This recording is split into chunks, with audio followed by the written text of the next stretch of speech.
আউযুবিল্লাহি মিনাশ শাইতানির রাজিম। বিসমিল্লাহির রহমানির রহিম। Mega project at mega night at mega Friday.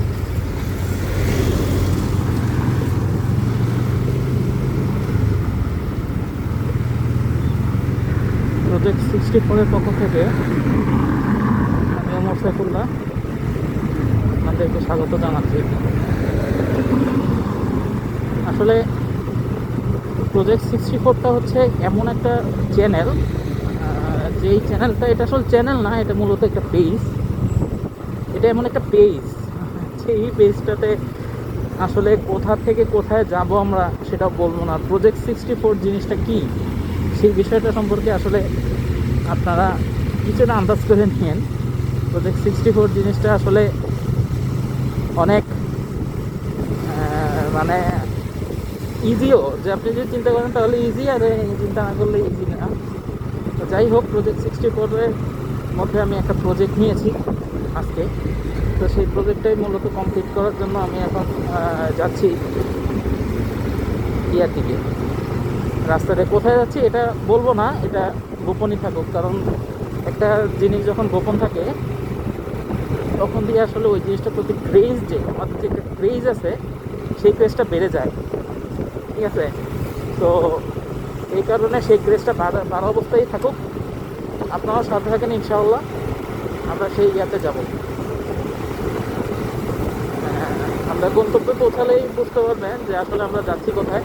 Mega প্রজেক্টটা মূলত হচ্ছে একটা টুরিং চ্যানেল, টুরিং পেজের মতোই, বাট এটা হবে আসলে প্রজেক্ট। আমরা নিজেরা প্রজেক্ট নিব কিছু, প্রজেক্ট 64, প্রজেক্ট 64 যেহেতু বুঝতে পারতেছেন যে এখানে 64টা প্রজেক্ট থাকবে। হয়তোবা আমি রেগুলার কোনো ইয়া করবো না, হয়তোবা এই প্রজেক্ট 64টা আপনাদের বেশি দিন হয়তোবা লাস্টিং করবে না। বেশি দিন লাস্টিং করবে না বলতে আপনার নাম শুনে হয়তোবা বুঝতে পারতেছেন এটা হচ্ছে প্রজেক্ট 64, অর্থাৎ কি 64টা প্রজেক্ট। ওকে, 64টা প্রজেক্টের মধ্যে কিছু কিছু দেখবে মেগা প্রজেক্ট। এখন প্রজেক্টগুলো কী আসলে, প্রজেক্টগুলো সেটা আপনারা দেখেই বুঝবেন। অর্থাৎ ট্যুরের একটা প্রজেক্ট করেছি, এখন কোথায় যাচ্ছি সেটা আমি গিয়েই বলবো, গিয়েই আপনাদের দেখাবো ইনশাল্লাহ। গেলেই তো দেখতে পারবেন যে কোথায় গেছি আমরা। চলুন সামনে আগাতে থাকি। আরে শালার পুতেরা কি ডিজে যে বাজাইছে! আসলে এখনের অবস্থাটা কি জানেন? আসলে বর্তমান দিন দুনিয়ার অবস্থাটাই এমন যে মানুষ ডিজে পার্টি কিছু এলেই, মানে ডিজে পার্টি একটা ডেক সেট কিনে বাস লাগাই দেয়। ওকে, যাই হোক, ইনশাল্লাহ আজকের বাতাসটা আবার প্রচুর ঠান্ডা। আলহামদুলিল্লাহ, যে ঠান্ডা একটা বাতাস, এই বাতাসে আসলে প্রজেক্টটা আমি আশা করি যে আলহামদুলিল্লাহ সার্থকই হবে ইনশাল্লাহ। আকাশও তারা, আজকে হচ্ছে আমার জীবনে একটা মেগা নাইট। ওকে, মেগা নাইট। আমার যে প্রজেক্ট, সেটাও মেগা প্রজেক্ট, এবং আমার জীবনে একটা মেগা ফ্রাইডে হবে আজকে। ওকে, তো সাথেই থাকুন, দেখি কত পর্যন্ত কী করা যায়। আপনারা সাথেই থাকুন, দেখতে থাকুন। আমরা যাচ্ছি, রাস্তাটা মোটামুটি ক্লিয়ারই মনে হচ্ছে, তারপরেও দেখি কতদূর পর্যন্ত এমন ক্লিয়ার থাকে। এখন বাজে রাত 11:56। আনারুল আলমী ভালো জানেন রাস্তাটা কতদূর পর্যন্ত ক্লিয়ার থাকে। তবে বাতাসটা প্রচুর ঠান্ডা এবং খুবই আরামদায়ক, আলহামদুলিল্লাহ। এমন আরামদায়ক বাতাস আসলে, মানে আমার ট্রাকের যে পুরো ফ্রি, আলহামদুলিল্লাহ। তারপরে সামনে গিয়ে দেখি কত দূর কি আছে। রাস্তা মোটামুটি ফ্রি, এখন পর্যন্ত ফ্রি, ফ্রি। তারপরে সামনে কী হয় এটা তো আর বলতে পারি না।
আছে, কিন্তু আপনার এটা যে সাউন্ডের প্রেমে আমি পড়ে গেছি অলরেডি, ঠিক আছে।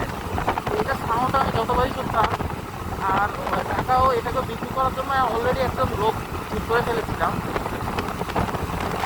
লোক যখন ঠিক করে ফেলেছি, যখন সাউন্ডটা শুনলাম, সাউন্ডটা শোনার পরে দিয়ে আমার মানে হঠাৎ করে মনে হলো কি করবো কি করবো না, কি করবো না, আরে কি সমস্যায় পড়ে গেলাম।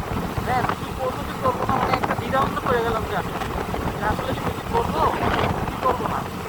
তো পরবর্তীতে আমি ভাবলাম যে আসলে এটা যে এত সুন্দর সাউন্ড, আসলে এটা না বিক্রি করি, কারণ এটার প্রতি আসলে আমার একটা মায়া আছে, এটার সাথে আমার জীবনে অনেক গল্প ধরে আছে। এটা নিয়ে আমি মানে এটা আমার জীবনের প্রথম বাইক, আপনারা বিশ্বাস করেন বা না করেন, এটা হচ্ছে আমার জীবনের প্রথম বাইক।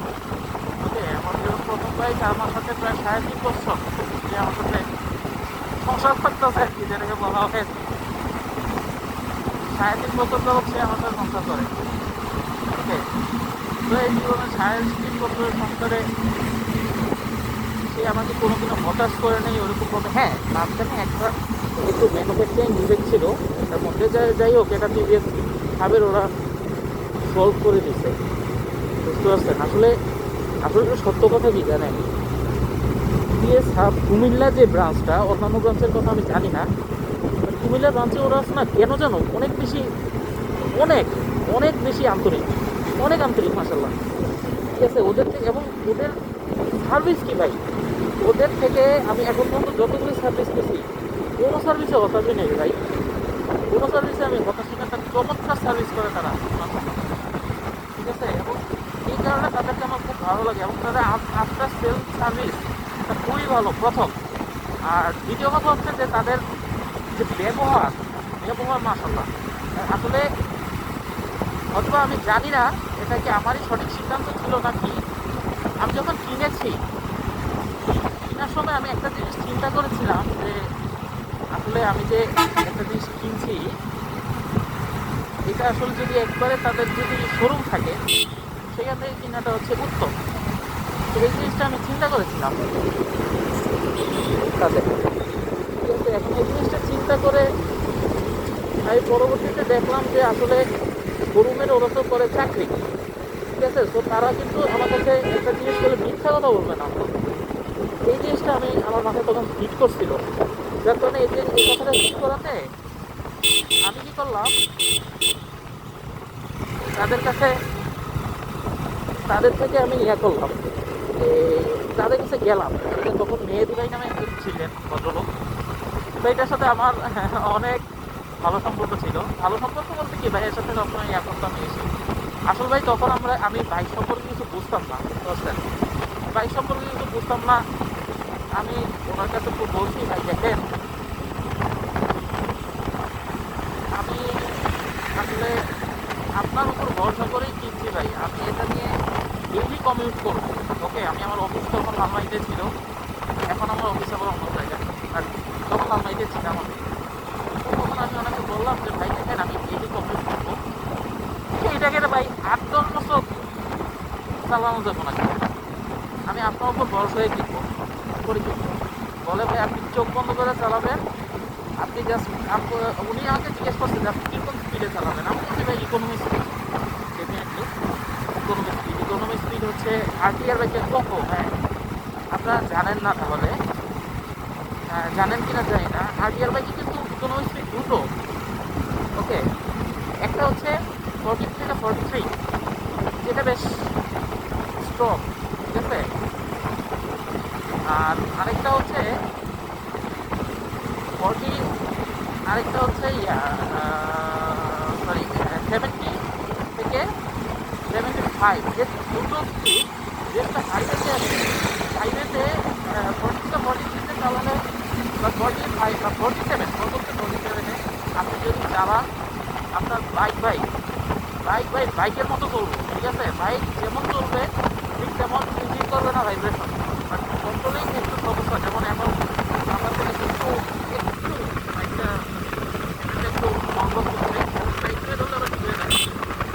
এখন ধরেন আরটিআর বাইকটা 70 to 73 চালালে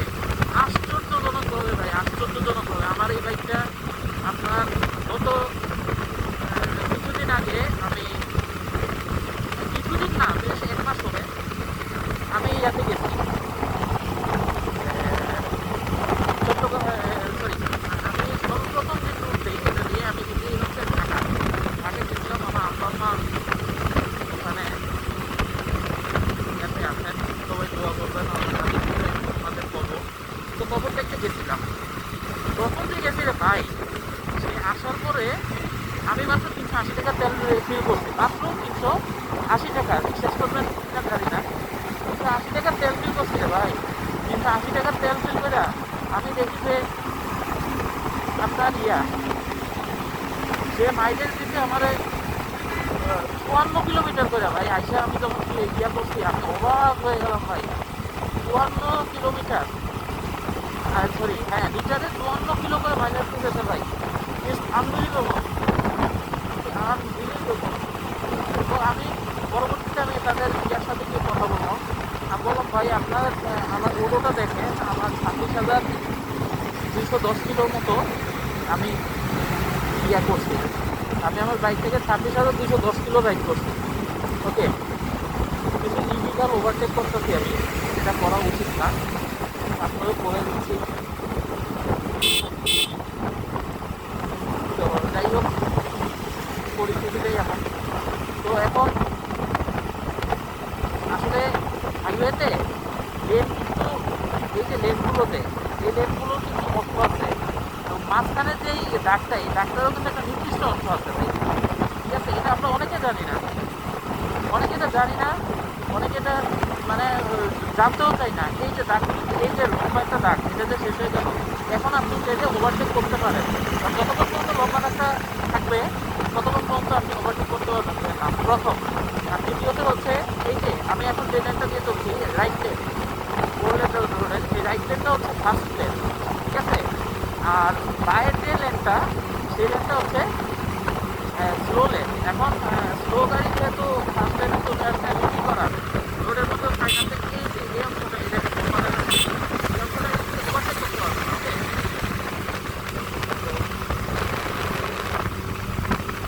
ওকে, এখন এই অংশটাকে ওভারটেক না করা গেলেও, এখন যেহেতু এই অবস্থা, এখন কী করার ভাই, এখন তো ওভারটেক করতে হবে, ঠিক না?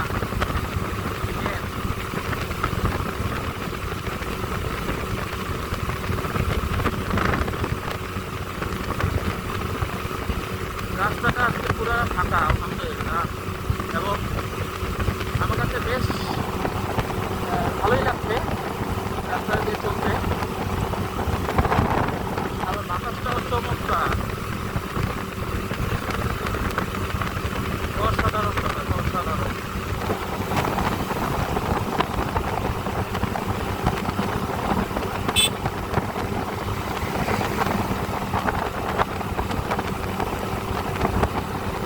আর এই যেরকম ঠান্ডা বাতাসে যদি আপনি চালান পাই, তাহলে আপনার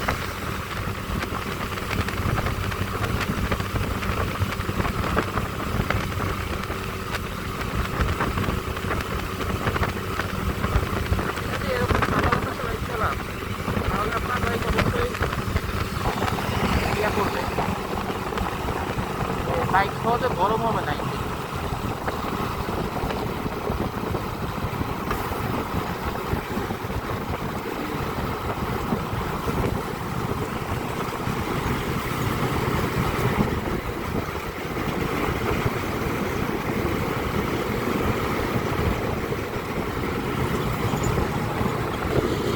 দেখেন হাইওয়ে রোডে সিএনজি, দেখতে পাচ্ছেন? অ্যাক্সিডেন্ট ওরা করবে না তো কারা করবে বলেন? ওদের কারণে কিন্তু মূলত ম্যাক্সিমাম অ্যাক্সিডেন্টগুলি হয়। ঠিক আছে, আপনি দেখেন এই সিএনজিটা, আমি যদি এবার বলি, আসলে একটু অহংকারে কিছু নাই, এই সিএনজিটা কি আসলে ভাই হাইওয়েটাতে চলার অনুমতি আছে? তার নাই নাম্বার প্লেট, নাই কিছু। ঠিক আছে, মোবাইল নাম্বার দিয়ে, স্যার মোবাইল নাম্বার কার দিত?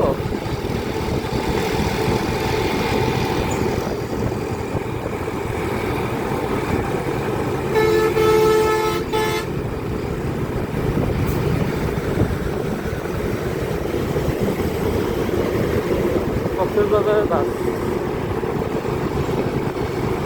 Iconic express. কত রকমের এক্সপ্রেস দেখলাম ভাই এই জীবনে।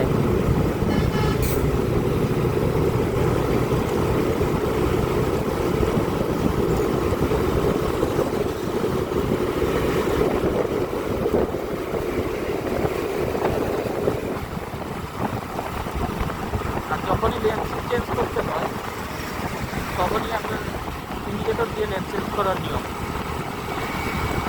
সে ফার্স্ট থেকে ঢুকে গেছে, মাশাআল্লাহ মাশাআল্লাহ। সিএনজি।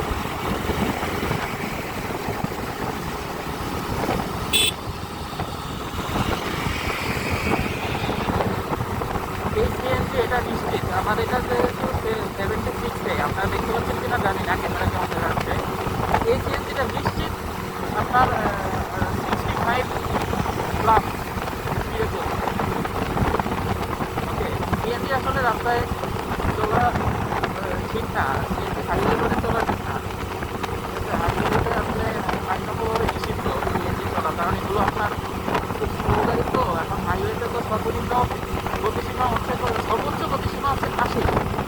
ওকে, আমাদের দেশের হাইওয়েতে যারা জানেন না বলি, ঢাকা কুমিল্লা না, নট অনলি ঢাকা কুমিল্লা, ওই হাওয়াই এক্সপ্রেস ওয়েতে, হাওয়াই এক্সপ্রেস ওয়েরও সর্বনিম্ন গতিসীমা হচ্ছে 80। সর্বোচ্চ, সরি বারবার সর্বনিম্ন বলতেছি, সর্বোচ্চ গতিসীমা হচ্ছে 80 কিলোমিটার হাওয়াই এক্সপ্রেস হাইওয়ে, যেটা পরিসীমাভাবে খালি থাকে। ঠিক আছে, সেইখানের মধ্যে এই এই ইয়ারই মানে এই হাইওয়ের মধ্যে গতিসীমা হচ্ছে 80 কিলোমিটার। ওকে, আগে ছিল 120 প্রাইভেটের জন্য, সরি 110, এখন হচ্ছে 80। ঠিক আছে, আহারে লালবাগ, এই লালবাগ নিয়ে কত স্মৃতি আছে।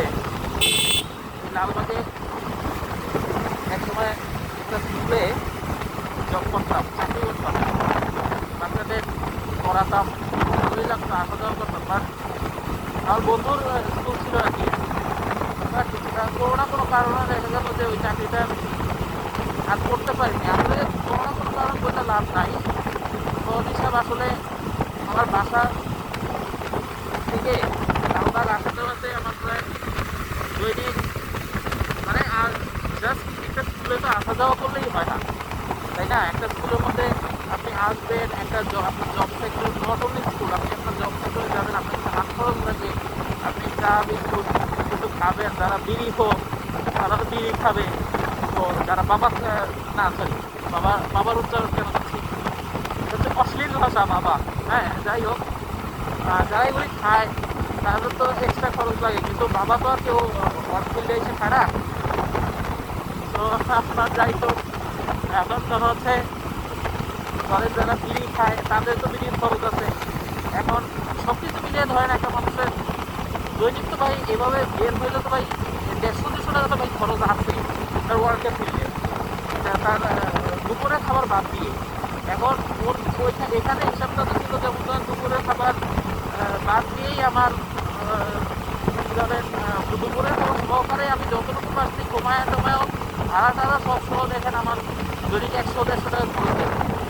তো সেই হিসাবে বেতন ছিল 3,500 টাকা। বাট দুঃখের বিষয় হলেও বলতে হচ্ছে যে ওইখানে ঠিকমতো পেমেন্ট করতো না, বেতন পাইতাম না ঠিকমতো। এখন ভাই আসা যাওয়া করে কীভাবে সম্ভব হয়? একটা ছেলে যখন চাকরিতে ঢুকে তখন তার বাবা মা এটাই বলে তুমি কী চাকরি করো, তুমি তোমার খরচ চালাইতে পারো না, যদি খরচ না চালাইতে পারেন তাই।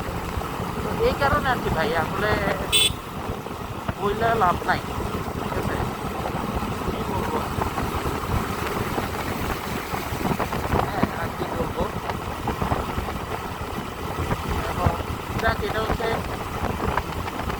নসিবের ব্যাপার, আর কি বলবো। এখন তো পরবর্তীতে এখান থেকে চলে আসছি। আসসালামু আলাইকুম ভিউয়ার্স, আলহামদুলিল্লাহ এখনও আমরা পথেই আছি আমার সেই মেগা প্রজেক্টের। আপনারা যারা যারা এই পথটাকে চিনেন তারা অবশ্যই আমাকে জানাবেন কমেন্ট করে যে আমি কোন পথে আছি, কমেন্ট করবেন এবং সাথে থাকুন ইনশাল্লাহ। আমি এত সারা রাত রাইডিং করেছি, তো রাতের বেলা যদি বেশি কথা বলি তাহলে তো রাইডিংটা তো আর কমপ্লিট হয় না। ওকে, রাইডিংটা সমস্যা বলতে সারা রাত যদি কথা বলি আমি তাহলে তো মানে এটা তো আমার জন্য একটু রিস্কি হয়ে যায়, আপনাদের জন্য যেমন একটা বিরক্তিকর লাগতে পারে সারা রাত কথা বলে। বাট এখন আমি পথেই আছি। সকাল হয়েছে আলহামদুলিল্লাহ, এখন ফজরের নামাজটা পড়ে ক্যামেরা মিস মোবাইল আর কি ভাই, গরিবের নাকে কি আর গোপ্রো দুটে, মোবাইলটা অন করলাম। এখন আমরা যাচ্ছি আর কি সামনের দিকে।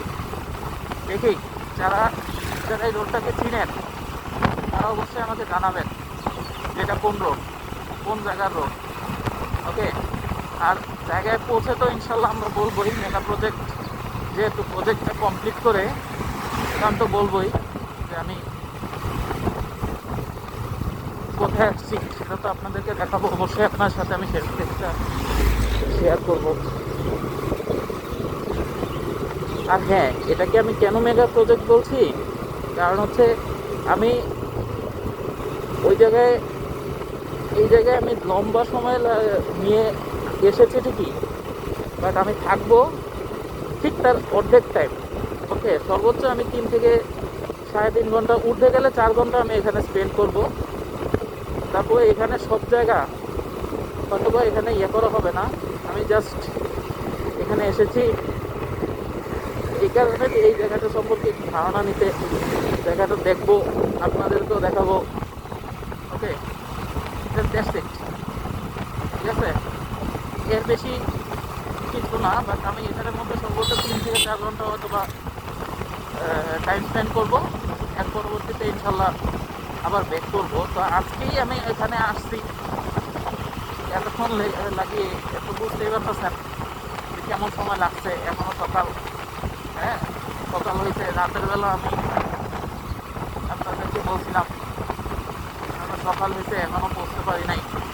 বুঝতেই পারতেছেন যে দূরত্বটা কেমন হতে পারে জায়গাটা। আপনারা গেস করে নেন যে আমি কোথায় যাচ্ছি। ঠিক আছে, আশা করি আপনারা অবশ্যই এটা উত্তরটা পাবেন। এটা একবারে সহজ, যেখানে যাচ্ছি এটা একবারে সহজ। যাই হোক, এখানে আবার স্পিড ব্রেকার দেখা যায় না, এর সমস্যা। এত স্পিড ব্রেকার ভাই, এই একটা হাইওয়ের মধ্যে এতগুলো স্পিড ব্রেকার, প্রচুর স্পিড ব্রেকার, দেখাও যায় না। আবার জোরেও চালাইলে সমস্যা।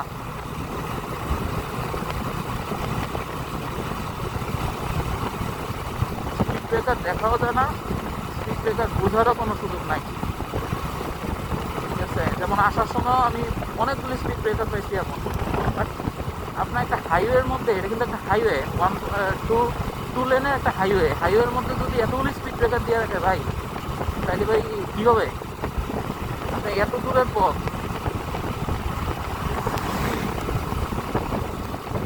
যাই হোক, আমরা যেতে থাকি। আর ভাই, এই রোডটা এতটা নিম্নমানের, এই রোডটা কিন্তু বাংলাদেশের অন্যতম গুরুত্বপূর্ণ একটা রোড। এবং এটাকে গুরুত্বপূর্ণ বলছি কেন, এটা হয়তো বা আপনারা এখনও বুঝেন নাই। যারা এই রোডে রেগুলার, তারা কিন্তু ঠিক বুঝে গেছে। আর যারা এই রোডে এখনও করেন নাই, রেগুলার না, তারা কিন্তু এই রোডের ইয়েটা সম্পর্কে আপনারা বুঝবেন না কিছুই। ঠিক আছে, তাদেরকে সারপ্রাইজটা মূলত তাদের জন্যই। আর যারা নতুন, তারা তো আর, যারা পুরানো তাদের কাছে তো আর সারপ্রাইজ না, তারা তো এই রোডে বারবারই আসছে।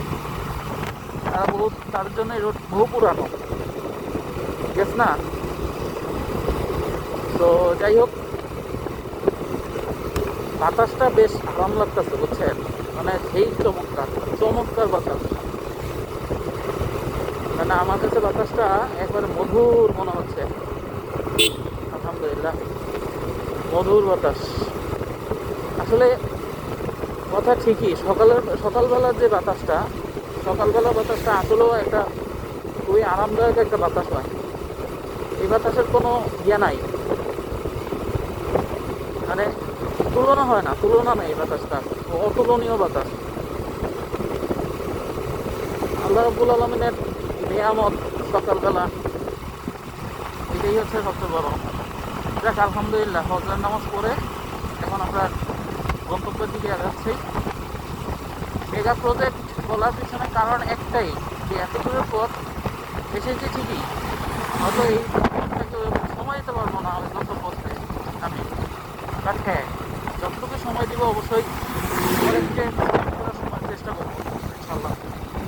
যতটুকুই সময় দেবো ইনশাল্লাহ কোয়ালিটি টাইম স্পেন্ড করার চেষ্টা করবো, এটা যতক্ষণই হোক।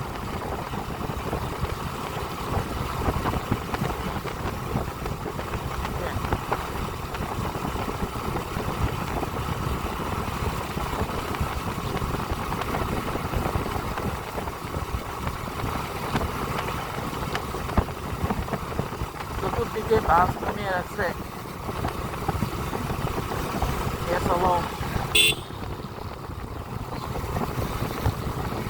তারপরে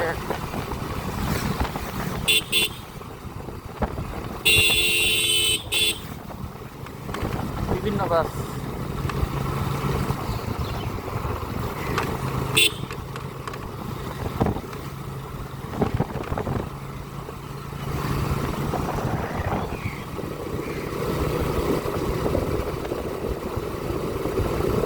তবে রাস্তাটা সুন্দর, হয়তো বা এটা আসলে যাওয়ার সময় আমি আপনাদেরকে দেখাবো।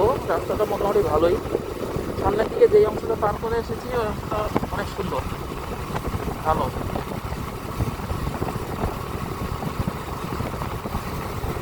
চমৎকার।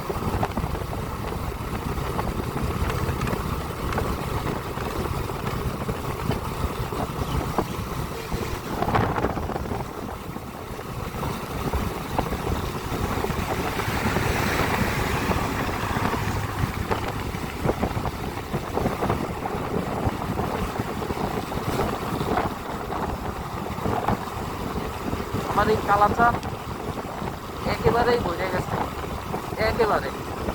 ঠিক আছে, এটা আমি আপনাদেরকে দেখাবো। এবং কালাচানের অবস্থা খুবই খারাপ, আমার এই বাইক কালাচানের অবস্থা চমকপ্রদভাবে খারাপ। এটাকে ওয়াশ করতে হবে, আরও কিছু কাজ আছে এটাও করতে হবে, যেটা আমি এখন নোটিস করছি বা করছি, করতে হবে।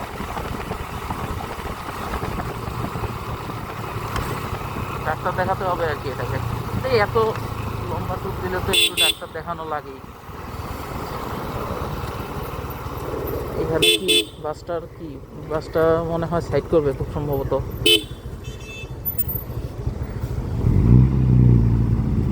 নাকি ও হো, দেখছেন অবস্থা?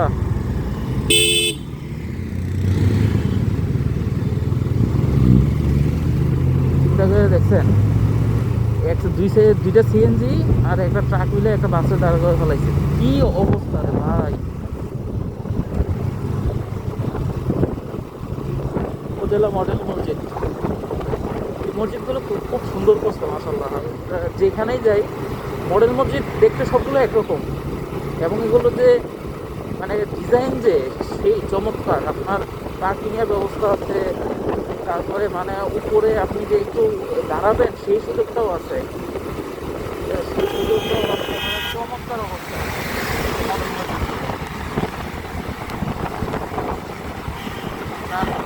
তারপর সেগুলোর যে স্পেস সেটাও অনেক সুন্দর, স্পেসগুলি অনেক সুন্দর। আপনারা যাবেন বলবেন, এবং মসজিদগুলি কনস্ট্রাকশনও মানে সেই অতুলনীয়। মানে এরকম কনস্ট্রাকশন আসলে কোনো মসজিদে দেখি নাই। মানে সরকারি তো ডিজাইনটা সবগুলো এক করছে ঠিক আছে, বাট ইউনিক ডিজাইন করছে আর কি। যেমনটা বাইতুল মোকাররম মসজিদে কয়জন নামাজ পড়েছেন আমাকে কমেন্টে একটু জানায়। বাইতুল মোকাররম মসজিদের মতো মসজিদ ভাই, এটা তো জাতীয় মসজিদ, এটার মধ্যে উঠলেই কেবলমাত্র বোঝা যায়, এই গেটটার ভেতরে ঢুকলেই বোঝা যায় যে এটা সে নামাজ পড়ে নাই, যে এটার ভিতরে প্রবেশ করে নাই, সে কোনোদিনও বলতে পারবে না ভাই বাইতুল মোকাররম মসজিদটা কী জিনিস। ঠিক আছে, বাইরে থেকে দেখা যায় ঠিক আছে বড়, ভিতরে ঢুকলে মানে মনে হয় যে মানে যেখানে খুশি বাইতুল মোকাররম মসজিদটা এমন একটা অবস্থা যে আপনি যেখানেই খুশি সেখানেই নামাজ পড়তে পারবেন। অবশ্য স্বাভাবিক যে ওইটা জাতীয় মসজিদ, এবং জাতীয় মসজিদ তো একটু তো উন্নত হবেই। আর সেটা পাকিস্তান পিরিয়ডের মসজিদ, আর বাংলাদেশ সবচেয়ে বড় মসজিদ হিসাবে। তো বললাম যেটা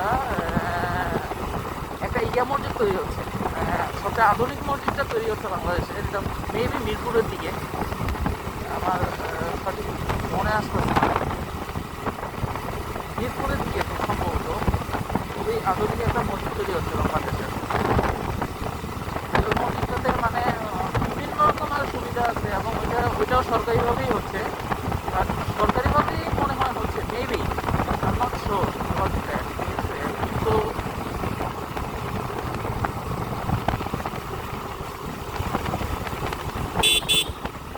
এখনো মানে এটা আমি সিওরিটি দিতে পারছি না যে আসলে বাইতুল মোকাররম মসজিদটা ইয়া নাকি, এখানে বলে লেখা আছে সাবধান দুর্ঘটনাপূর্ণ এলাকা। ওয়াও, সেই সাবধান করে দিছে যেহেতু দুর্ঘটনাপূর্ণ এলাকা আগে।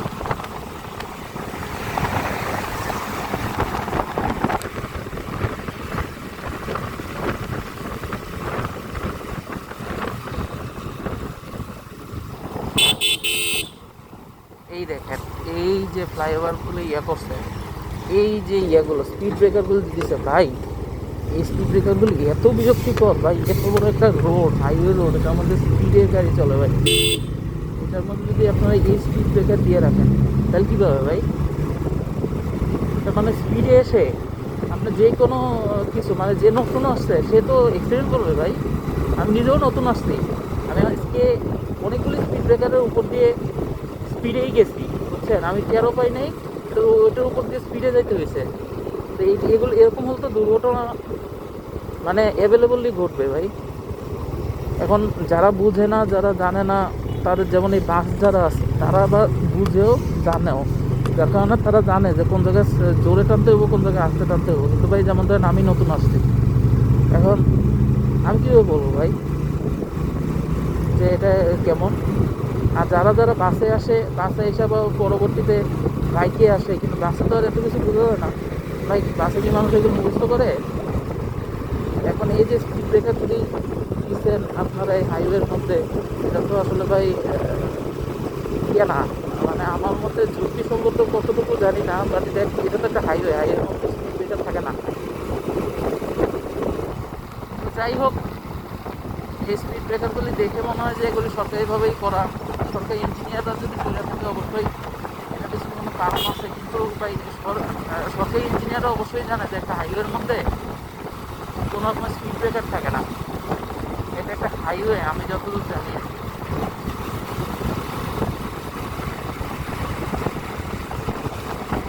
হাইওয়ের মধ্যে স্পিড ব্রেকার দেওয়ার পিছনে কারণটা আমি আসলে সঠিক আমার মাথায় ধরলো।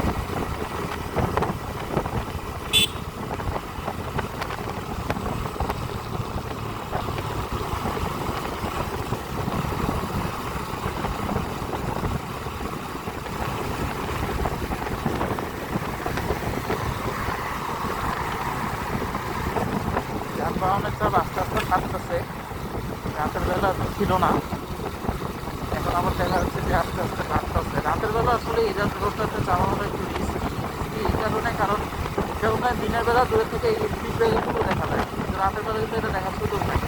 আর কেউ কেউ ফগ লাইট ইউজ করে তাহলে হয়, আমি তো ফগ লাইট ইউজ করি না।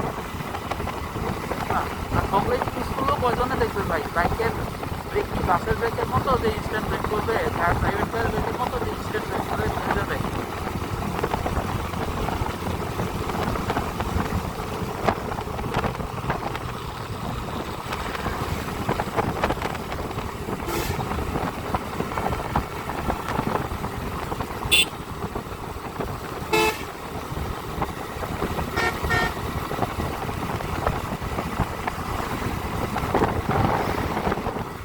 সামনে হচ্ছে ফোর সিজন রেস্টুরেন্ট, 1 কিলোমিটার আগে থেকেই দিয়ে দিচ্ছে। ওকে, ফোর সিজন হচ্ছে মূলত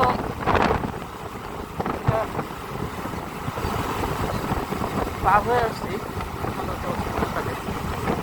ফোর সিজন হচ্ছে এমন একটা রেস্টুরেন্ট, যে রেস্টুরেন্টটা মানে খুব নাম করা, খুবই নাম করা, মানে যারা ব্লগার আছেন, বড় ব্লগার বাংলাদেশের, এবং যারা বাস ড্রাইভার, তারা প্রত্যেকেই ফোর সিজনের মধ্যে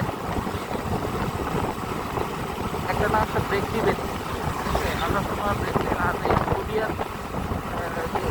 জেনুইনলি স্লো দিয়ে আমার কাছে তো মনে হয় না, তার চালানো তো একটু নমুনা খারাপ। যাই হোক, তারা আগে দিয়ে দিচ্ছি, তাও তুমি আগে দাও।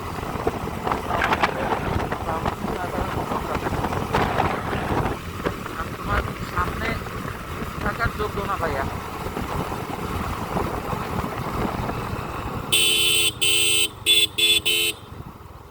এদিকে কি হলো সামনে?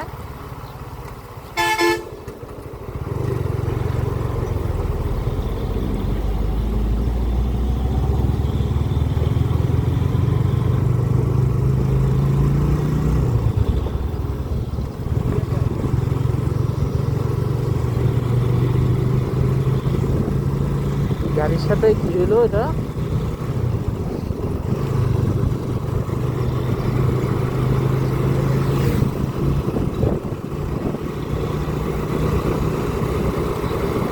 যাই হোক, এই রোডটা হচ্ছে অ্যাক্সিডেন্ট প্রবণ এলাকা। ওকে, তো যেহেতু এটা একটা অ্যাক্সিডেন্ট প্রবণ এলাকা, এখানের মধ্যে আগে থেকেই তারা সতর্ক হয়ে দিয়েছে যে এটা একটা অ্যাক্সিডেন্ট প্রবণ এলাকা, ইয়া করে চালাবেন, সাবধানে চালাবেন। সো সাবধানে চালানোটাই আমার মতে একটা বুদ্ধিমানের কাজ এখানে। কারণ ভাই আসলে আমার কাছে এই রোডটা দেখে আমার কাছে মনে হয় না যে এটা খুব একটা সুইটেবল রোড ফর এভরিওয়ান। ওকে, একটা হাইওয়ে, এটা আমার কাছে সুইটেবল মনে হচ্ছে না প্রত্যেকের জন্য।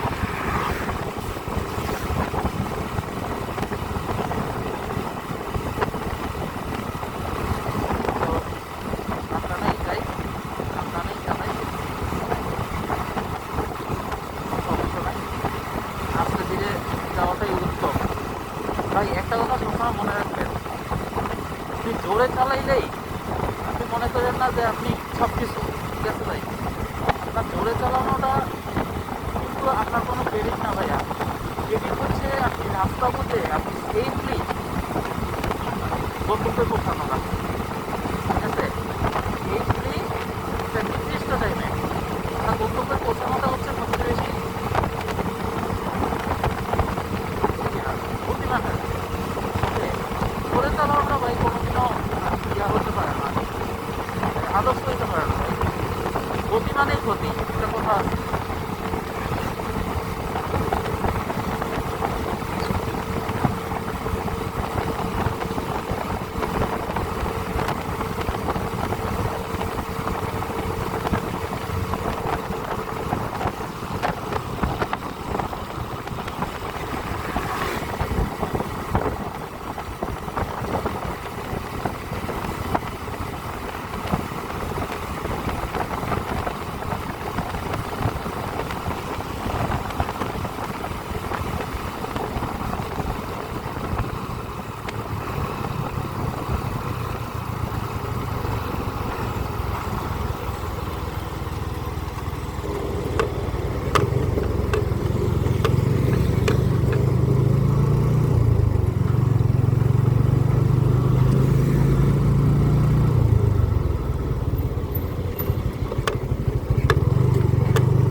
তবে ভিউটা দেখেন, ভিউটা কিন্তু মারাত্মক, মাশাআল্লাহ। আর সকালের ভিউ তো ডেফিনেটলি অনেক সুন্দর। পুলিশ এখানে রেড দিচ্ছে, মেবি গাড়িতে গাড়িতে রেড দিচ্ছে, কারণ এই এলাকাটা খুব খারাপ, বুঝছেন। এই এলাকাটা চোরাচালানির জন্য বিখ্যাত। এই কারণে মাইক্রোবাস বলেন, যেটাই বলেন না কেন, এগুলিতে রেড দেওয়া হচ্ছে। যে অবস্থা দেখতে পাচ্ছি, ছাত্রীদের ছাড় নাই এই রোডে। পুলিশ পয়েন্টে পয়েন্টে যেভাবে রেড দিচ্ছে, ছাত্রীদের ছাড় নাই, এতটুকুই আমি বুঝতে পারলাম। তো ভালো, ছাত্রীদের ছাড় না থাকা উচিত। তারা হচ্ছে দুষ্ট প্রকৃতির, তো তাদেরকে নিয়ে আমরা সবাই টেনশন করি, কারণ তারাই মূলত অ্যাক্সিডেন্ট করে এবং তারাই সব কিছুর মূল নাটের গুলো, তারাই থাকে সাধারণত। অ্যাক্সিডেন্ট করে মারা যায়, অ্যাক্সিডেন্ট করে করে যারা তাদের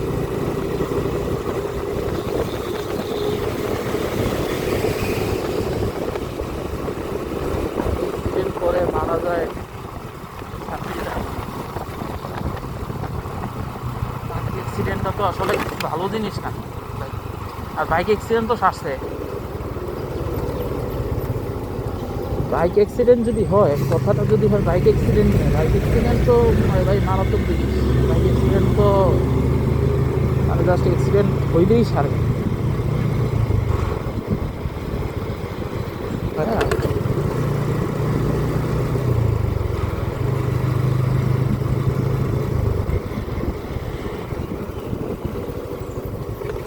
ও জায়গাটা সুন্দর আছে তো।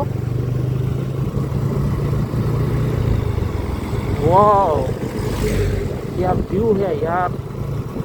আপনার ভিউটা দেখছেন, ভিউটা উপভোগ করে দেখেন কত সুন্দর।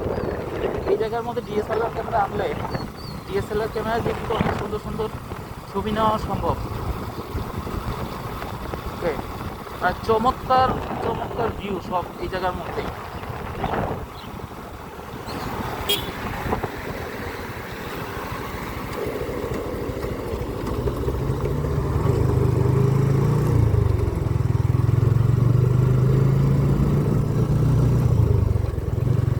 দেখেছেন ছোট ছোট টিলা, টিলা ছোট বলতে লম্বা আর কি, বাট ইয়েটা ছোট আর কি।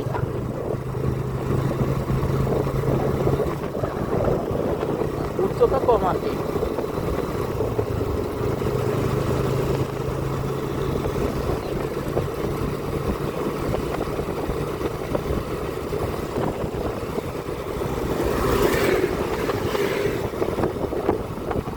মেরিন ড্রাইভে যেরকমভাবে আর্মিরা তল্লাশি চালায়, যেরকমভাবে এখানে পুলিশরা তল্লাশি চালাচ্ছে।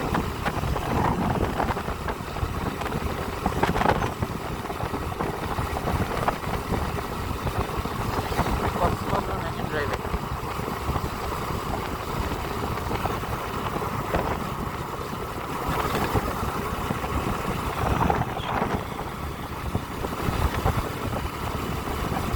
তবে ভাই ভিউটা দেখছেন ভাই, এই এই অসাধারণ। দেখেন যা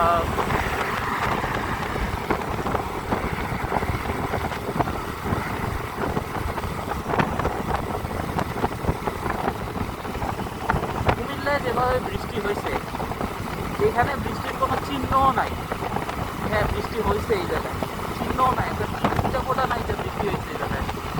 একবারে শুকনা পুরা, পুরোই শুকনা।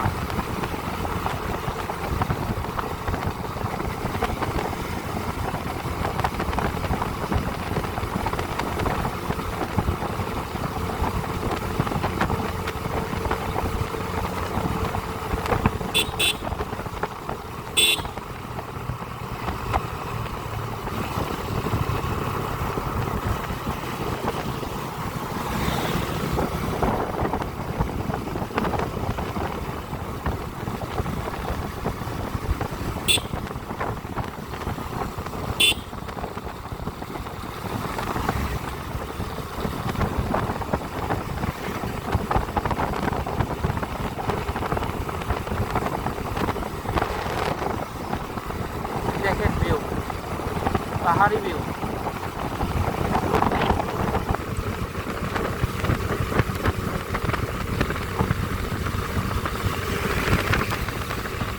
পাহাড়ি ভিউ, পাহাড়ি মানুষ সকালে মর্নিং ওয়াক করছে। মাশাল্লাহ মাশাল্লাহ, আমার হুজুর আমার মতো।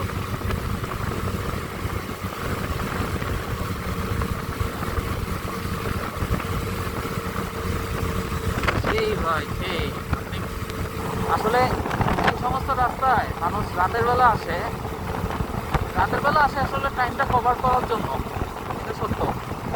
তো ভাই দিনের বেলা আসলে যে একটা ভিউ পাওয়া যায়, সেই ভিউটা ভাই মিস করবেন।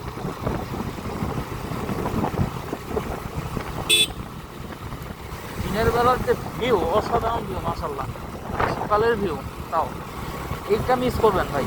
এটা 100% মিস করবেন, এতে কোনো সন্দেহ নাই। রাতের বেলা স্লিপিং কোচ বা যেই কোচেই আসেন, ঘুমাতে ঘুমাতে আসেন, যেটাই করেন না কেন, এই ভিউটা মিস করবেন ভাই।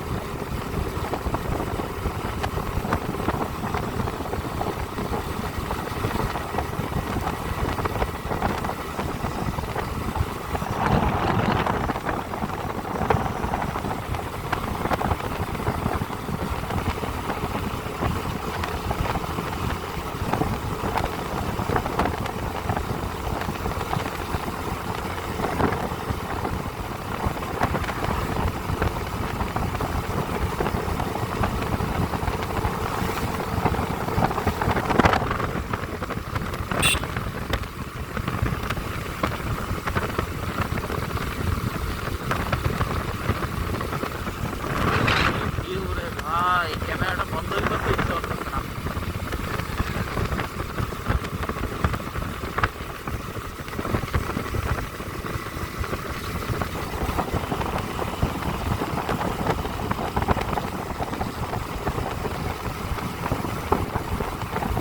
আল্লাহ রাব্বুল আলামিনের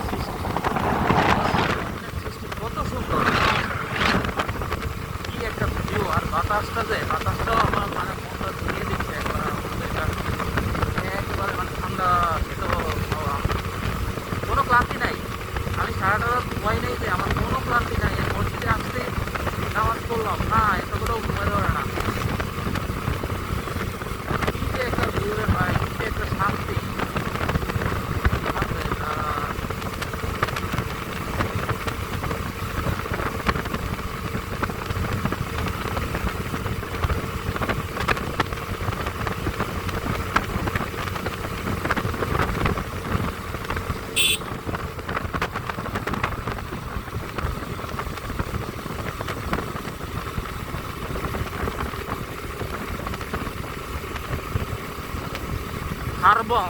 হারবাং জায়গার নাম হচ্ছে হারবাং।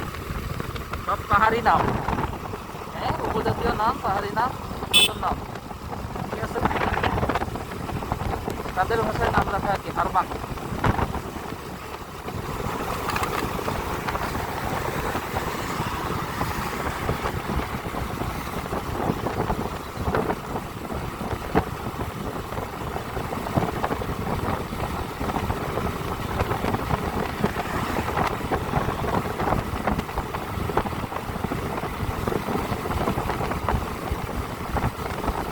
আসেন, আমি আপনাদেরকে একটা গল্প শোনাই।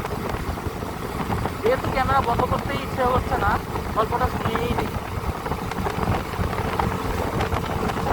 কুমিল্লায় একটা এক সময় একটা রানী আসছিল, যার নাম হচ্ছে চং চং। ওকে, চায়না থেকে। এটাকে সিরিয়াসলি নেবেন না কেউ, দয়া করে। চায়না থেকে। তো এই মহিলা যেখানে গেছে, সেখানেই কুমিল্লা যেখানে গেছে সেখানে একটা করে বিয়ে করছে। এখন বিয়ে করতে করতে সে হয়ে গেছে বুড়ি। বুড়ি হইয়া সে যেই জায়গায় মারা গেছে, যেই জায়গায় ছিল, সেই জায়গার নাম হচ্ছে বুড়িচক। ওকে, মানে আমি বলি আর কি, খান বললাম আর কি। আসলে বুড়িচং যে জায়গাটায়, বুড়িচংটা নাম এরকম কেন? এমনি কিছু কিছু জায়গার নাম খুবই খুবই মানে ইন্টারেস্টিং নাম, মানে একটু অন্যরকম। যেমন হারবাং, এটা একটা, ঠিক আছে, এটা হয়তো উপজাতীয় নাম হতে পারে। বুড়িচং যে, বুড়িচংটা আবার কি ভাই?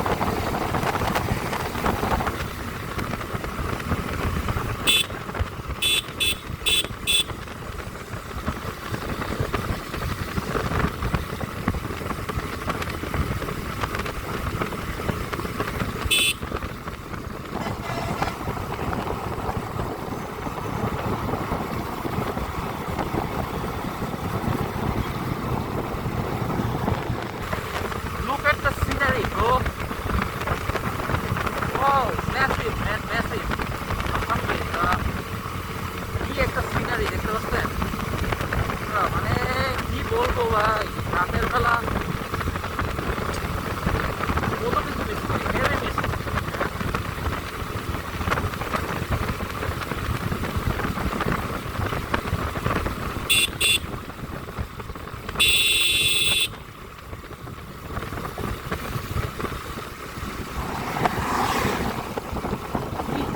সিনারি রে ভাই, এই যে দেখেন, মাশাল্লাহ মাশাল্লাহ, আলহামদুলিল্লাহ, আল্লাহ রাব্বুল আলামিন কত সুন্দর করে আমাদের দেশটাকে তৈরি করছেন। হ্যাঁ, সিনারিটা দেখছেন, টিলাটা কত সুন্দর। এটাকে কাটা হয়েছে মেবি, কিন্তু মানে সেই একবারে মানে চমৎকার, একবারে ম্যাসিভ ম্যাসিভ। এই যে দৃশ্যটা, এই দৃশ্যগুলো হচ্ছে মানে আসলে রোডের সৌন্দর্য, এগুলো হচ্ছে এক কথায় রোডের সৌন্দর্য।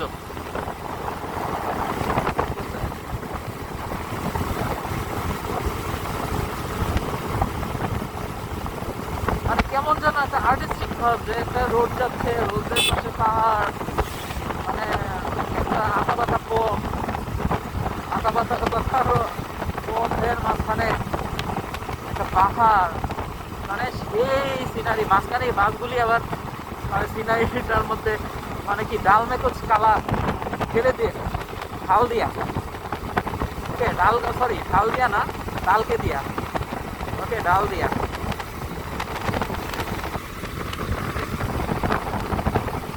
উপজাতি ভাই ব্রাদার দেখতে পাচ্ছি, তারা হয়তো বা তাদের ডিউটিতে যাবে, যদিও আজকে শুক্রবার। শুক্রবারে আসলে তাদের ডিউটি আছে কিনা বলতে পারি না। অনেকে আবার অনেকে তো আবার ড্রাইভিং পেশাটা তো জীবিকা হিসাবে নির্বাহ করে। এখানে অনেক বড় একটা গার্বেজ দেখা যাচ্ছে। হ্যাঁ, এটা গার্বেজ, ময়লার স্তূপ। হয়তো বা এই জায়গায় আশেপাশে যে লোকরা আছে তাদের ময়লার জানাশোনা বিয়ে শাদী, যাই হোক সিনারিটা উপভোগ করেন। সিনারিটা মানে সেই এক কথায় মানে অসাধারণ। মানে আমার তো মনে হচ্ছে যে থেকে যাই, থেকে যাই, তো কীভাবে সম্ভব বলেন?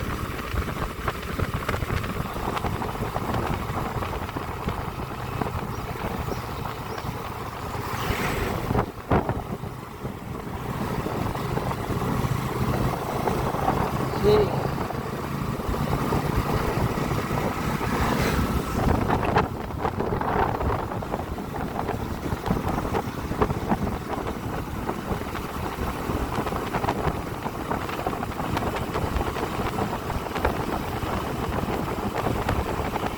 আবার এটা কি, জায়গাটাও তো সুন্দর।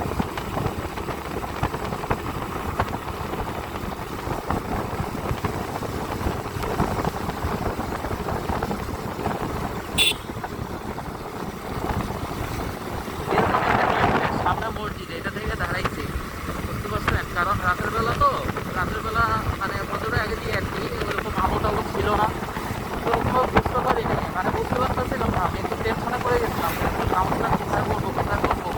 তো আলহামদুলিল্লাহ ওই একটা কথা আছে না, নিয়ত যদি থাকে তাহলে আল্লাহ রাব্বুল আলামিন অবশ্যই সাহায্য করেন, যদি সঠিক নিয়ত থাকে আর কি। আল্লাহ মনে করেন না যে অন্যরকম নিয়তের করা উচিত, তো আল্লাহ রাব্বুল আলামিন সাহায্য করেন। পরবর্তীতে পাইছি আলহামদুলিল্লাহ, মসজিদ পাইলাম। এটা দেখি মসজিদ নিয়ে তো আমি একবারে মহা খুশি। মসজিদের নামাজ পড়লাম, পুজো করলাম, ওখানেও বাথরুমটাও মোটামুটি দেখলাম যে আলহামদুলিল্লাহ অনেক ভালো। তো গেলাম, ওয়াশরুমে গেলাম, নামাজ পড়লাম, পুজো করলাম।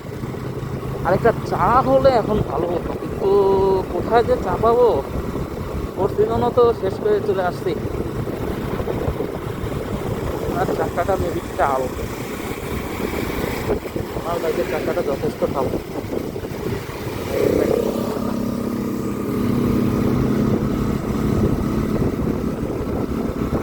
বাবু পিছনের দিকে তাকিয়ে তাকিয়ে দেখছে, আমাকেই দেখছে, আমাকে দেখছে আর আমার এই মোবাইলটাকে দেখছে, যে সামনে কি একটা চলে আসবে,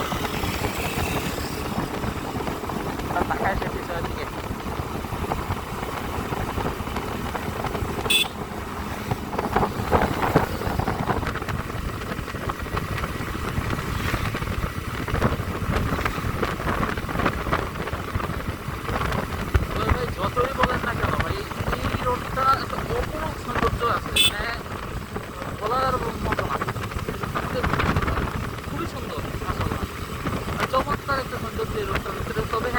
ঢোকার সময় আমার ভালো লাগে না ভাই, কারণ ঢোকার সময় আমি যখন ঢুকি তখন দেখি যে ভাই আমাদের মানে এই দিক দিয়ে কাজ চলে, ওই দিক দিয়ে কাজ করে, যে চকরিয়া চকরিয়া আমরা এখন আছি কোথায়, চকরিয়া। ওকে, চকরিয়ার পরে আমি শুনেছি যে কিছু নাকি চকরিয়ার পরে নাকি কিছু কিছু ইয়ে আছে, মানে স্পিড ব্রেকার নাকি আছে, যেগুলো নাকি দেখা যায় না দিনের বেলা, রাতের বেলা হলে আবার দেখা যায়। কারণ রাতের বেলা তো আমরা টিপার তো একসাথেই চলে, তো সেটা আবার দেখা যায়।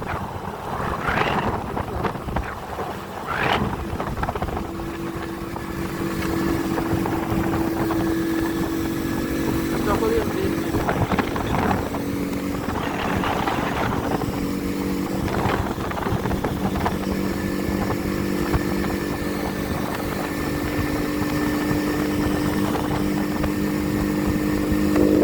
শহর সুন্দর তো, বড় আছে, শহরটা বড় আছে, এবং হাইওয়ের যে ডিস্ট্রিবিউশনটা ওটা অনেক সুন্দর। হাইওয়েটা চকরিয়া গ্রেট গ্রেট। আসলে একটা জায়গায় যদি আপনি যতই বলেন, আপনি যদি একটা জায়গায় বাইক নিয়ে না আসেন তাহলে ভাই আসলে সেটার সৌন্দর্যটা উপভোগ করা যায় না ভাই। আমি বাইকটা নিয়ে আসছি, এটা তো অনেক বড় প্রজেক্ট আমার। এই কারণে আসছি, কারণ আমার এই যে ভাইয়েরা সবাই টুরিস্ট, তারা হচ্ছে প্রো রাইডার। আমি হইলাম গিয়ে ভাই, যেই বাইক চালাই ভাই ছাপড়ি বাইক, তো আমি আমাকে কি বলবেন, ছাপড়ি রাইডার ছাপড়ি রাইডার, কারণ ছাপড়িদের বাইক চালাই না, আর তারা চালায় জেন্টেলম্যানের বাইক। ওগুলো আসলে যে ডেফিনেটলি আরামও আছে। আপনি এফজেড যদি কিনেন, এফজেডের কমফোর্ট আছে, অন্তত আরটিআর থেকে এফজেডের কমফোর্ট অনেক বেশি, অনেক বেশি, অনেক বেশি, আপনার মানতে হবে।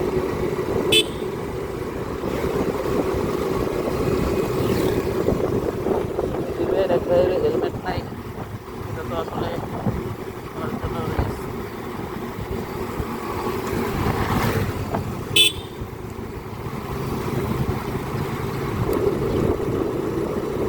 সে তো ডানে ইন্ডিকেটর দিবে, তাহলে সে এদিকে উঠবে না।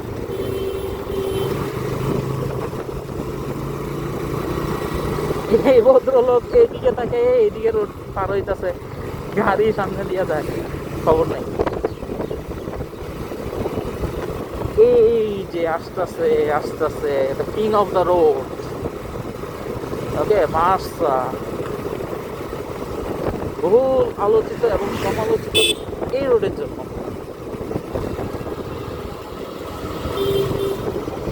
আমি বুঝলাম না এই রোডের কি রে ভাই, এই রোডের মানুষগুলি কি মাথা খারাপ নাকি?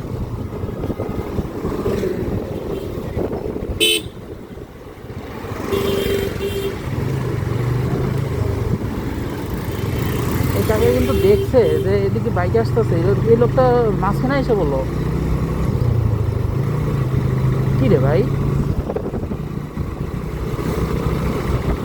মাথায় ধরে না মানুষের বিবেক দেখবে। আর এই রোডের মানুষের মনে হয় আসলে ইয়া সমস্যা, আজকেদের সমস্যা আছে ভাই, সমস্যা আমার সন্দেহ হচ্ছে।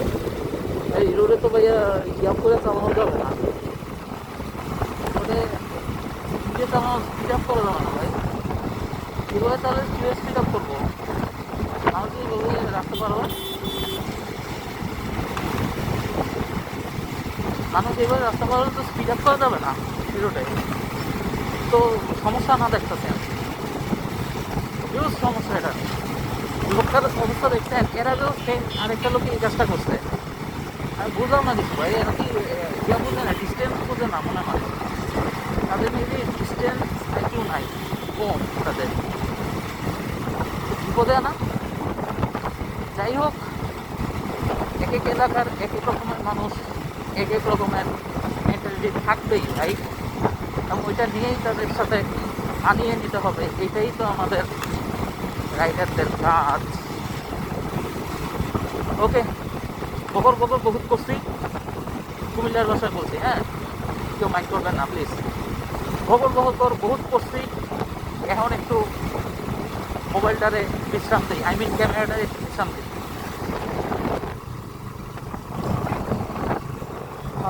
আবার সুন্দর রাস্তা শুরু। ওয়াও, সেই সেই সেই সেই সেই রাস্তা আবার।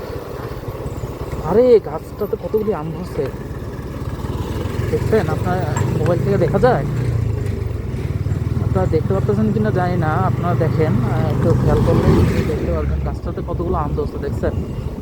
ছোট ছোট আছে, এখনো বড় হবে। এই দেখেন গাছটাতে আম,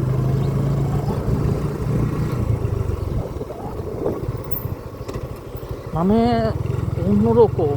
ওই করে আল্লাহ, আল্লাহু আকবার, এই সামনের গাছগুলোতেও তো আম, আম তো প্রচুর ধরছে। আরে এটা কি কোনো পার্ক নাকি? এটার নাম কি? টুরিস্ট পুলিশ নাম। আচ্ছা, ওকে, টুরিস্ট পুলিশ। এখানের মধ্যেও দেখা যায় মিশুক চলে। হ্যাঁ সরি, মিশুক না, লেগুনা, ভুল বলে ফেলছি। মিশুক হচ্ছে ঢাকায় যেগুলোকে টেসলা বলে, সেটাকে মিশুক, আমরা কুমিল্লায় মিশুক বলি আর কি। মিশুক না, ঢাকায় যেগুলো টেসলা বলে সেটা তো আসলে বড় চাকার গুলো। আর আমরা যেটা কি ইয়া করি, সেটা হচ্ছে মিশুক বলি, সেটা হচ্ছে ছোট চাকার আর কি। দেখেন, এটা একটা পাহাড়, সামনে পাহাড়, পাহাড়ের পাশে দিয়ে যাচ্ছি। क्या सीन, क्या सीन, কি শান্তি, क्या ভিউ ব্রো। হ্যাঁ হ্যাঁ, এটা তো পাহাড় না, এটা তো গাছ। ও ও, যাই হোক, গাছগুলো অনেক সুন্দর, পাহাড়ি গাছ। সো হোয়াট, এটা পাহাড় না তো কি হয়েছে? এটা প্রকৃতি তো, এটাই তো উপভোগ করার জিনিস।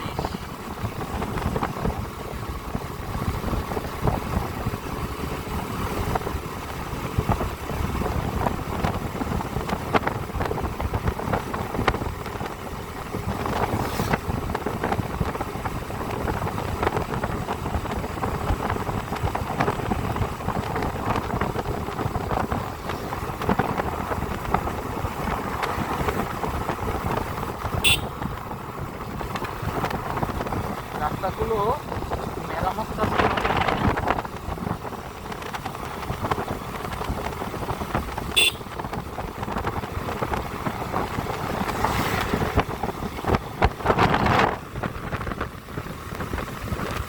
রাস্তাগুলো আসলে এত জরুরি রাস্তা একটা, এত মোস্ট ডিমান্ডেবল রাস্তা, এত ডিমান্ডেবল রাস্তা একটা, সেই রাস্তাটা বুঝি ইয়া হয় না।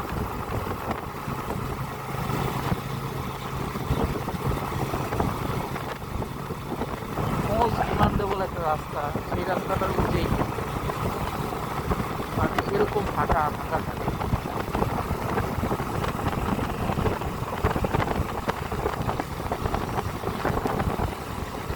সাবধান, আবার এখানে সিগন্যাল দেওয়া, সামনে আঁকা বাঁকা পথ, পথে আঁকা বাঁকা পথ, পাহাড়ি পথ, সুন্দর পথ। আসলে বাংলাদেশে আমার মতে চিটাগংয়ে বাংলাদেশের প্রায় 90% সৌন্দর্যই চিটাগংয়ে লুকায়িত আছে আমার ধারণা।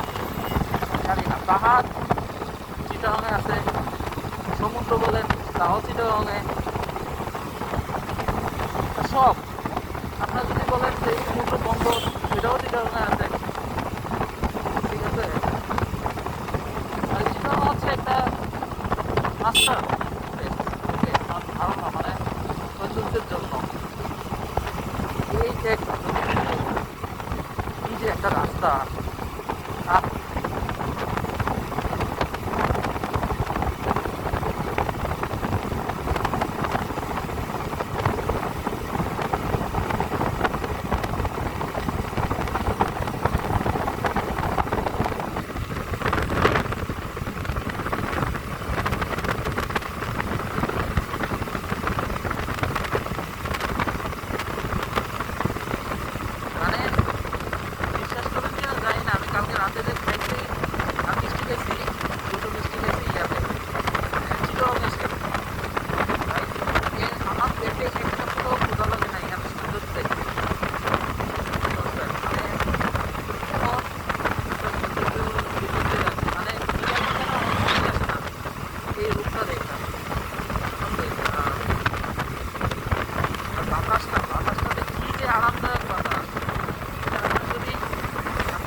বাতাস তো সকালের বাতাস তো এটা একেবারেই আরামদায়ক।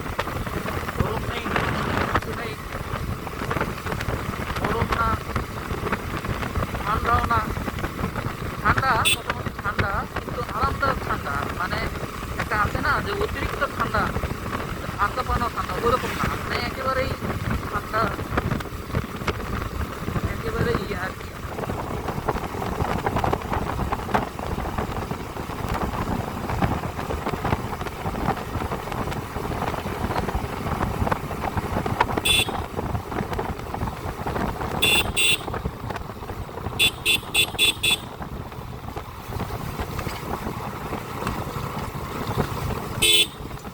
ভাই এই সমস্ত জায়গার ইয়াগুলিরে আমি একদম ভরসা করতে পারতেছি না মানুষগুলি। কেন জানি এই দুইজনের কাহিনী দেখা আমার আর একদম ভরসা করতে ইচ্ছে করতেছে না। এরা কোন সময় কি ঘটনা অঘটন ঘটায় বসে কোনো ঠিক আছে। পুরো দেখাও রাস্তা পার হয় মরার জন্য, দেখাও রাস্তা পার হইতে পারে না মানুষ, তো দেখাও রাস্তা পার হইতে পারে না ভাই। না দেখে মানুষ যদি অ্যাক্সিডেন্ট করে সেটা হচ্ছে আর ভিন্ন কথা, ভাই এটা অ্যাক্সিডেন্ট। আর তাহলে দেখে যদি করে ফেলতো এটা তো অ্যাক্সিডেন্ট না ভাই, এটা সুইসাইড। তাই না, যে আমি ইচ্ছা করে করছি।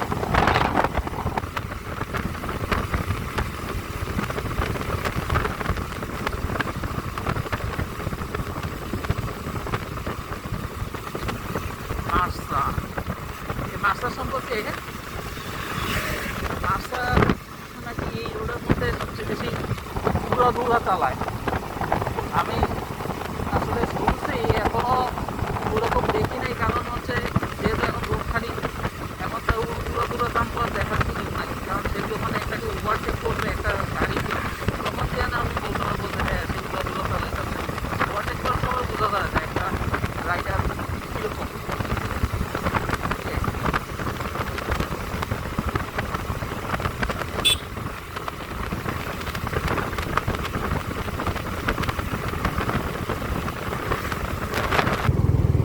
এতটুকু অংশ আবার ভাঙ্গা, মেবি এই অংশটার কাজ চলতেছে, এরকমই হবে। হ্যাঁ, এই অংশটার কাজ হবে, অংশটার কাজ হবে যতটুকু বোঝা যাচ্ছে আর কি। আর পুরো রাস্তাই ভালো, এতটুকু অংশ একটু ভাঙ্গা আর কি। দেখো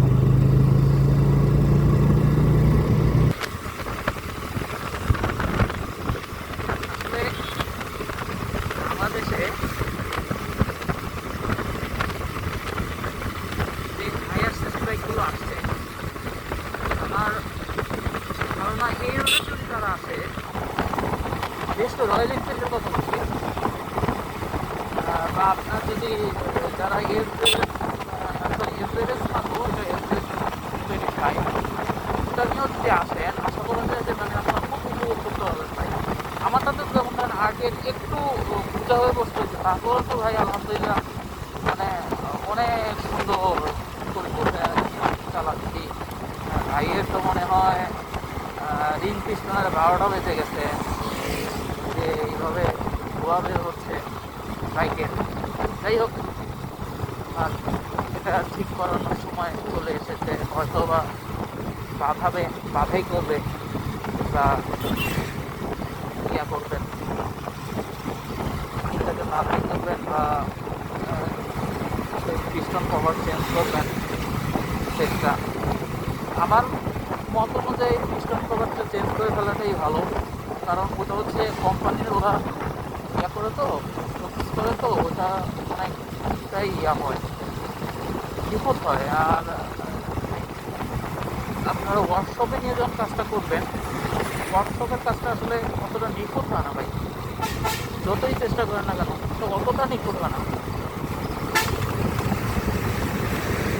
যতটা নিখুঁত যখন হয়, ততটা নিখুঁত ওরা যে ইয়েটা দেয় সেটা যতটা নিখুঁত হয়, ওয়ার্কশপেটা এতটা নিখুঁত হয় না।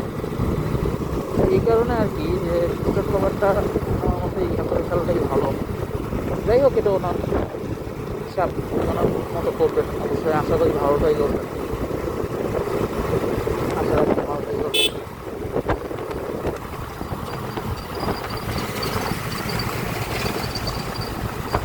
রাস্তাটা সংস্কার করাটা জরুরি, প্রচুর মাত্রায় জরুরি। রাস্তাটা পিচগুলো আসলে বৃষ্টি বৃষ্টি পড়ে পড়ে মনে হয় পিচগুলো একটু ইয়ে হয়ে গেছে, দুর্বল হয়ে গেছে। ভালো করে না দুর্বল আছে, এই জন্য তো উঠা শুরু করবো ভাই। অন্যদের জন্য যাতা, আমরা যারা বাইকার আছি আমাদের জন্য তো মহাবিপদ।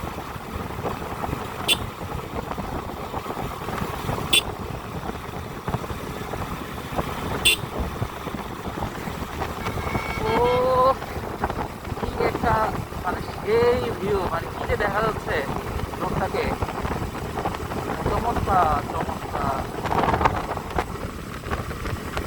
সকালের ভিউটা।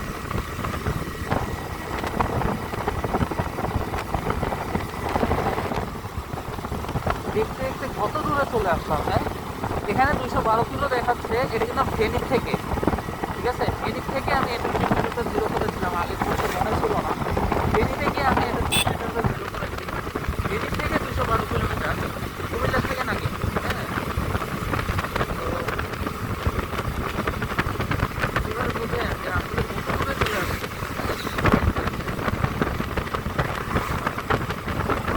দূরত্বটা বিশাল, বিশাল দূরত্ব।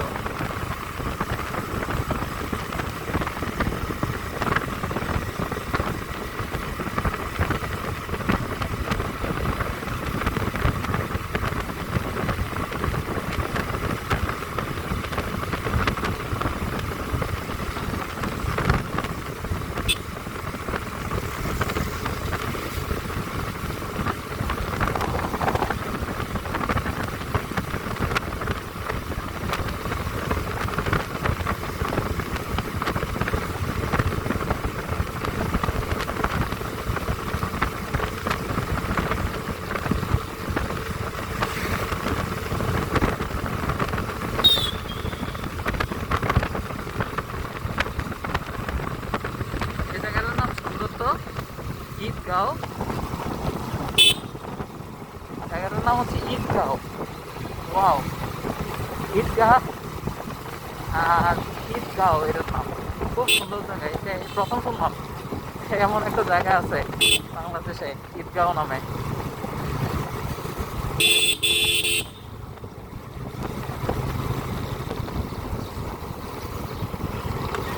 লোকাল বাসের প্যারা এই জায়গা থেকে শুরু, মেবি লোকাল বাসের প্যারা বড় প্যারা।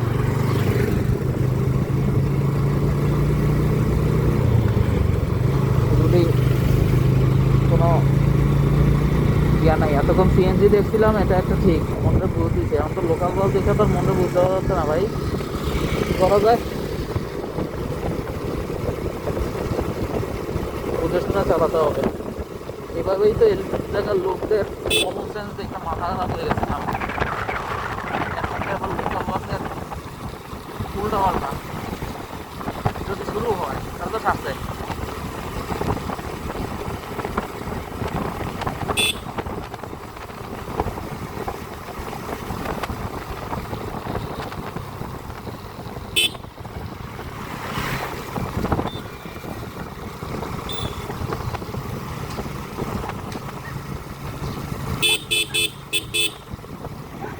পুকুরের দল মহড়া নিয়ে বের হয়েছে, তারা এখন প্র্যাকটিস করবে। প্র্যাকটিসের পর তার পরবর্তীতে গিয়ে তারা ফিল্ডে নামবে। ডানে বায়ে দেখে মনে হচ্ছে গ্রাম বাংলায় চলে এসেছে। গ্রাম বাংলায় যেমন সেই ঠিক সেই অবস্থা। এইখানে পাহাড়ি কোনো আশ্রম নাই। সামনে আছে এই অংশটাতে নাই, কিন্তু ওই অংশটা যেমন আগের অংশ যেমন ছিল না, যে মানে একটা পাহাড়ি ভাবসাব, সেই জিনিসটা এই অংশটা দেখতে পাচ্ছি না।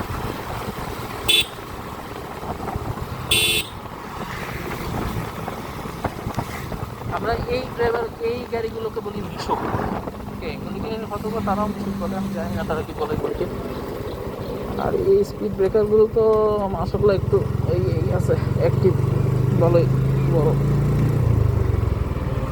ওচাই চকলেটের মতো, just like Dairy Milk Silk, just fun.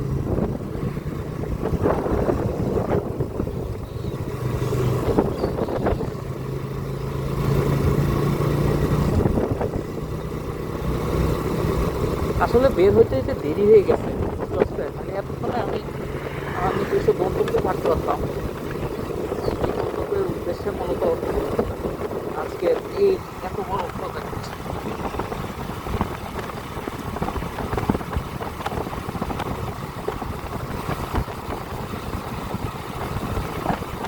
আসলে প্রজেক্ট 64 হচ্ছে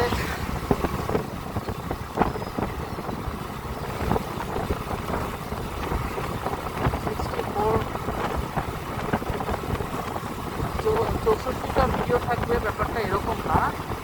আর 64টা মূলত হচ্ছে যে 64টি জেলার ভিডিও থাকবে। মানে 64টি জেলার কি ভিডিও থাকবে সেটা লিমিটেডই হবে ইনশাল্লাহ, কিন্তু ভিডিওটা যেটা সবাই না, এটা এখনো ফিক্স না নেই। আজকেরটা যেটা সেটা হচ্ছে সূচনা, অথবা এই ভিডিওটা আবারও থাকবে, সেটা হয়তো বিরাট আকারে কাজ হবে, আর সেটা হবে না এই আর কি। ওয়াও, যুদ্ধ লাগার পর প্যালেস্টাইন ট্রাবলস বাংলাদেশে স্বাধীন হয়েছে, মাশাআল্লাহ। প্যালেস্টাইনের জন্য আসলে আমাদের মানে শোকাহত, অনেক, তারা অনেক কষ্ট করছে।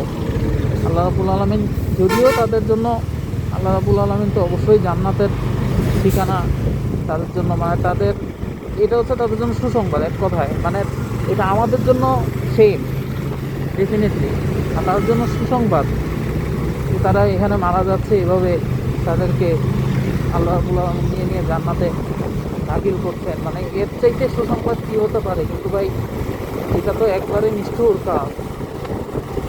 প্যালেস্টাইন ট্রাভেল, ওইখানে প্যালেস্টাইন স্বাধীন হোক বা না হোক, বাংলাদেশের থেকে প্যালেস্টাইন স্বাধীন হয়ে গেছে।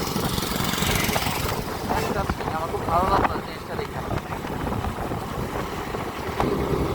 সব পিকনিকের বাস, এই যে সুরমা সুপার ঢাকা কচুয়া হাজীগঞ্জের, এটা হচ্ছে হাজীগঞ্জের বাস, কিন্তু এটা আপনার ইয়াতে যায়, এখন যাচ্ছে কক্সবাজার। এগুলো সব ভাড়া করা বাস।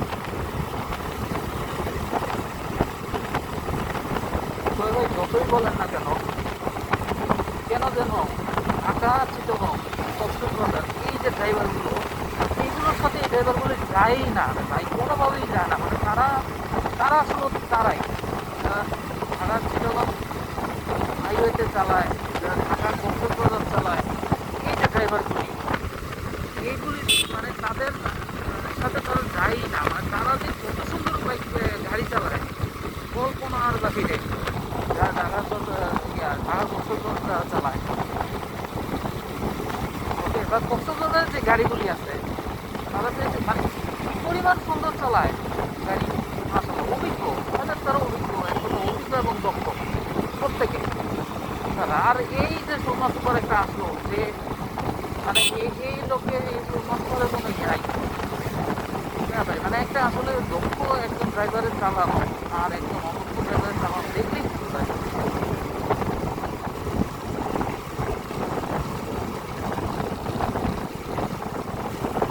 সুপ্রিম মামা তো রেগে যাচ্ছেন, ওটি রাখতে রাখতে পৌঁছাতে পারলেই ভালো, আর না পৌঁছতে পারলে তো সমস্যাই নাই, ওনার রাগের মধ্যেই পৌঁছতে হবে, কী করার।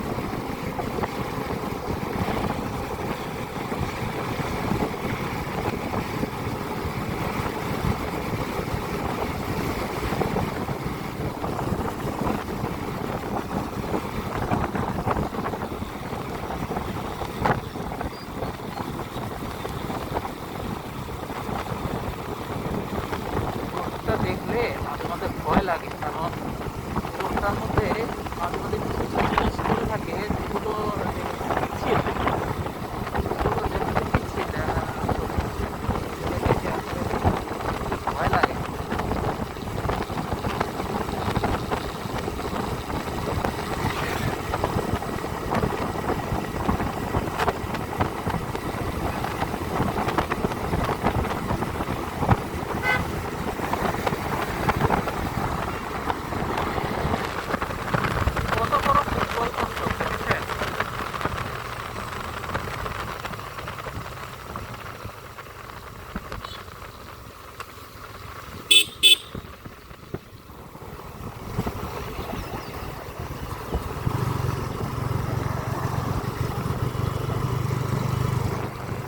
At last, Alhamdulillah.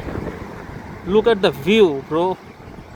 This is the Kolatoli beach and the sea. সমুদ্র দেখতে পাচ্ছেন? এটা হচ্ছে কক্সবাজার। সো আসুন আমরা সমুদ্রের ওইদিকে গিয়ে একটু ভিডিও করব, কথা বলবো, দেখবো ইনশাআল্লাহ। ঠিক আছে, এই ভিউটার জন্য মানুষ বিভিন্ন জায়গা থেকে আসে। রাতের বেলা মূলত এই ভিউটা ওরকম বোঝা যায় না, বাট দিনের বেলা একেবারে স্পষ্ট দেখা যাচ্ছে। আপনারা দেখতে পাচ্ছেন যে ভিউটা, এই দেখেন আমি জুম করে দেখাচ্ছি আরও, দেখেন কি মানে কি যে একটা ভিউ সমুদ্রের সামনে, এই যে কক্সবাজারের। তা আমাদের project it's final, the Cox's Bazar, okay, the mega project. আজকেই ব্যাক করবো ইনশাল্লাহ, হয়তো 3-4 ঘন্টা এখানে থাকবো, তারপর আবার ব্যাক করবো ইনশাআল্লাহ। সো আসুন সামনে আমরা এবার ভিডিও করি। And yes everyone, this is Cox's Bazar, the biggest sea beach of the world.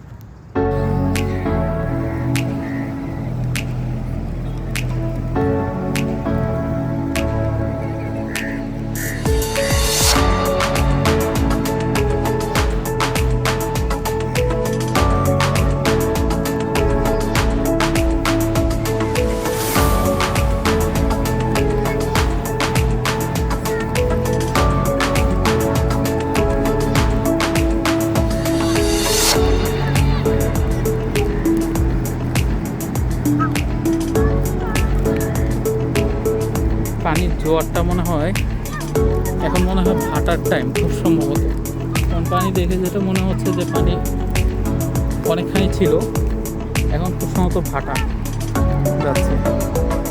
এই সমুদ্রে সবসময় জোয়ার ভাটা লেগেই থাকে।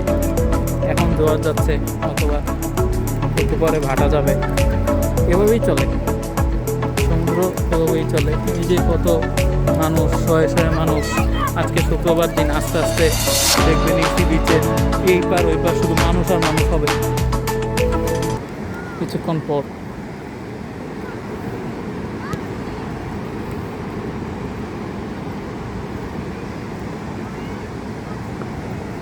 আসলে দুঃখের ব্যাপার হচ্ছে, এসেছি এখানে, এই ঘোড়াটা তো বড় আছে, হ্যাঁ আসলে ঘোড়াটাকে ভালো করে ভরণ পোষণ করে, যেটা বোঝা যাচ্ছে উন্নত মানের ঘোড়া বলেই মনে হচ্ছে। আর অন্যান্য ঘোড়া তো এমন আছে যেগুলো একবারে দুর্বল লাগে, হ্যাঁ দুর্বল হয়ে যায়, দুর্বল থাকে, মানে হাড্ডি টাড্ডি বাইর হওয়া, যেগুলি ম্যাক্সিমাম ইয়াতে। এদিকে হলুদ দেওয়া আছে, এটার মিক্সটা কি জানি না। আমি মোটামুটি পানির কাছে চলে আসছি, কক্সবাজারে এসেছি, অথচ সমুদ্রে একটু পা দিব না, সেটা কি হয়? পানিতে তো একটু পা ভেজাতেই হয়।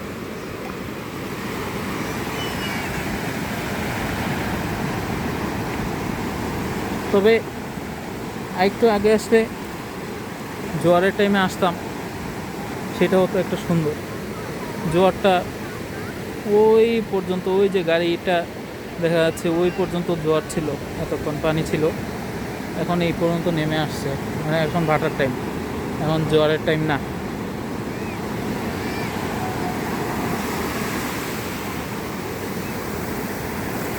ওয়াও, এখন পানি অনেকখানি আসছে, তাহলে এখন কি তাহলে হচ্ছে আবার জোয়ার আসতেছে?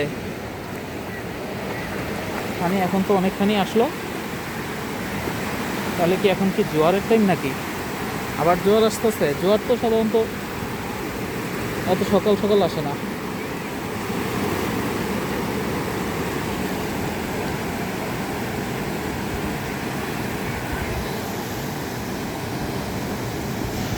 ওই যে দেখেন একজন স্পিড বোটে ঘুরছে, এক ভাই ফ্যামিলি নিয়ে স্পিড বোট ভাড়া করে, এটাও হচ্ছে এক মজা।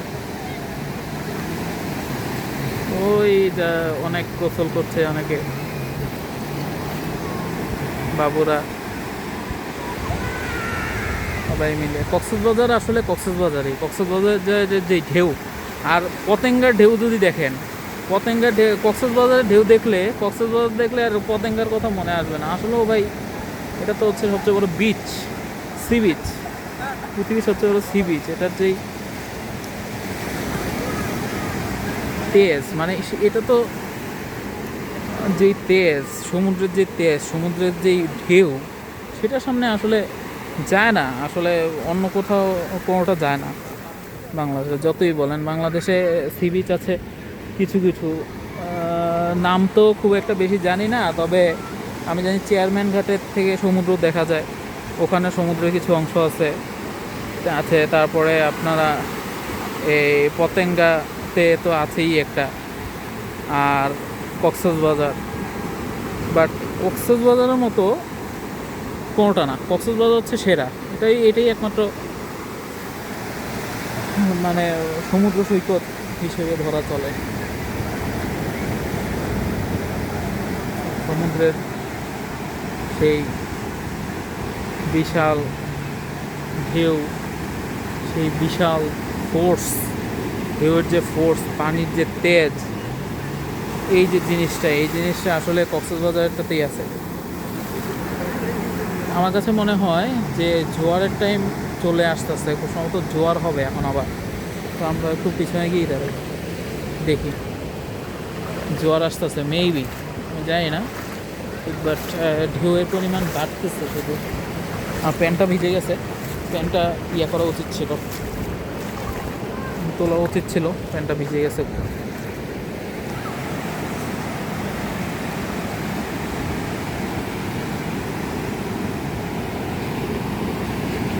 সাথে কিছু আনি নাই, কিছু আনলে সমুদ্রে গোসল করা যেত।